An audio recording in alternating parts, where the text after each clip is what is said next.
This is Las Vegas, Nevada, where live tonight, Muhammad Ali will defend his heavyweight crown for the first time since that night, March 24th past. Place, Cleveland Coliseum. 15th round action. Ali about to do away with the Bayonne leader, Chuck Wepner. Ali then grossly out of shape. Here's Ali today. I don't have to tell you out there who I am, because you should know who I am by now. And if you don't need to know. But I'm going to fight on television today, and I want you to watch it. I'm fighting Ron Lyle, a man who thinks he's great enough to take my championship. I predict that I'll stop him between 1 and round 8, and then after I stop him, I'm going on to prove that I'm the true champion by fighting every other month. So sit down and enjoy the show, because you're going to see something great. When you saw me fight Chuck Wepner, you didn't see the real Muhammad Ali. I'm in shape for this fight. And tonight, all of you, get your Coca-Cola, hot dog, or popcorn, and sit down and be among those of us who dare to dare. The man who dares to dare tonight is the man in the white trunks, Ron Lyle, in action against Jurgen Glenn. One thing about Ron Lyle, he is slow, but he can punch. He sets Glenn up first with a right, that one, and then a quick right and a left. Let's meet Ron Lyle. Hi, I'm Ron Lyle. I'm not Chuck Wepner. Anytime you spend 7.5 years in the penitentiary, get time in solitary confinement, been given up for dead twice, you don't worry about people like Muhammad Ali. Who is Ali? I'm Ron Lyle, and I'm going to beat him. Live from the Las Vegas Convention Center. A preliminary bout in progress. No need to identify the fighters at this moment. Most importantly, it seems like old times, because we're coming into your living rooms with a world heavyweight title fight live in prime time, and it's been a long time since that's happened. Muhammad Ali as champion hasn't come to your homes live since September 10, 1966 in Frankfurt, West Germany, when he defeated the southpaw Carl Mildenberger in the 12th round. Despite his protestations of being in shape for tonight's fight, Ali weighed in this morning at 224.5, more than he's ever been, except for a fight against Mac Foster in Tokyo.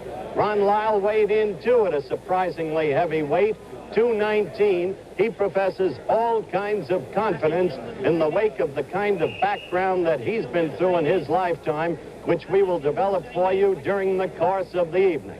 But that won't be the only fight we'll be bringing to you. You'll be seeing for the first time a young man who'll be 27 in November of this year named Victor Galindez, who weighed in today at 177. He is recognized by the World Boxing Association as the light heavyweight champion of the world. We think you'll be enormously impressed with this man.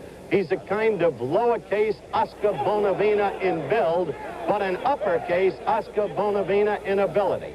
And he'll be going against a youngster from Brooklyn named Ray Elson, who weighed in at 175.5. It's a scheduled 10-rounder, and because of their respective weights today over the light heavyweight weight limitation, it will actually technically be a heavyweight bout. Working with me tonight will be my Monday night football buddy, the incomparable Gifford, the golden boy, Frank Gifford, number 16 of yesteryear. And right now, he's ready to be talking with one of the celebrities who will people this arena tonight, Buddy Hackett. So over to you, Gifford. Thank you, Howard. And we do have a celebrity-packed audience, and just quickly, one of my favorites of all time, one of the funny men in the world today, Buddy Hackett. And Buddy, I didn't know you were a fight fan. Well, thanks, Frank. Well, I'm a fight fan. I don't go to fights very often. Coming up in the airplane, I was sitting next to Will Chamberlain. He said, "Do you have a ticket for the fight?" I said, "No," and I was playing some tennis. I came up to play in that Alan King Classic, you know. I just started to play tennis. And you gonna win it? Am I going to win it? I never won anything in my life. And anyway... I've seen your game. Wilt went over to see Ash, and Ash sent over a couple tickets, so me and my boy were going to see the fight. Okay, buddy, good to talking to you. Back to you, Howard. Did Tony Kubek really start this time tonight? It could be a very interesting picture, because in his prime, Muhammad Ali used to be able to slip punches just by bending that head back. Most of you remember that. He still tries the same technique, but not so successfully, and that could be a very revealing shot in terms of such an incident. In the meantime, Roosevelt Greer back together with Frank Gifford, the great number 76, who together with 75 Cat Cabbage, 77 Mo Gillespie, and 81 Robustelli were very possibly the first fearsome foursome in the National Football League. The place peopled, as you can see, with glamour. Las Vegas, a city of unreality rather than reality, a city where people live more by night than they do by day, a city where money never seems to go out of style, recession or no recession. And they are beginning to arrive now, and they will be here in force. They want to see Muhammad Ali against Ron Lyle. But before that, as I told you earlier, they will be seeing Victor Galindez, and he is an exciting fighter against a youngster who may be mismatched, Ray Elson. We'll get to that later. We're getting ready right now for the national anthem. Chuck Hull, the ring announcer in the ring. You, Jimmy Brown, number 32. You're looking at Ron Lyle as he prepares to enter the arena. You know what he said at the very top of this program tonight. When you've spent 7.5 years in a Colorado State penitentiary, when you've been stabbed in the abdomen, given up for dead, death certificate actually signed, brought back to life on an operating table for 7.5 hours, then put in the hole, solitary confinement. When you've been through that, well, then maybe you're not afraid of Muhammad Ali, and maybe you're not psyched up. I don't think Ron Lyle is an outstanding fighter. I think he's slow, ponderous, but I know this, he can punch, and he is unafraid. And I saw Kenny Norton weighed in at 219 pounds. That's heavy for him. 30 victories, 2 defeats, 1 draw. The defeats at the hands of Jerry Quarry, and few can lay claim to that, and to young Jimmy Young in Honolulu February past. Now, the Muhammad Ali entourage. Ali coming into the arena. Ron Lyle will be in red trunks tonight. There's Ali's career record, 46 out of 48, the 2 defeats. March 8, 1971, Joe Frazier, New York's Madison Square Garden. March 31, 1973, the San Diego Arena, decision by Kenny Norton.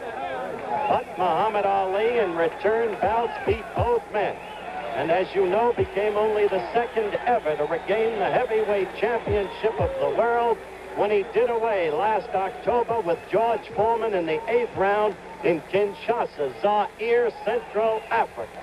Ali coming down toward the ring. In Ali's corner, as always, his trainer, Angelo Dundee. Hi, Angie. Gene Gilroy, part of the Ali retinue. Louis Soria will be there, and so will Dr. Purdy Pacheco. But Ron Lyle will not be unattended in his corner. Chicky Ferrara. Now there is a Lyle contingent standing up with a Lyle banner in the arena, cheering for Ron Lyle. Much in the manner of the New York Mets fans at the Big Shea with their Let's Go Mets routine.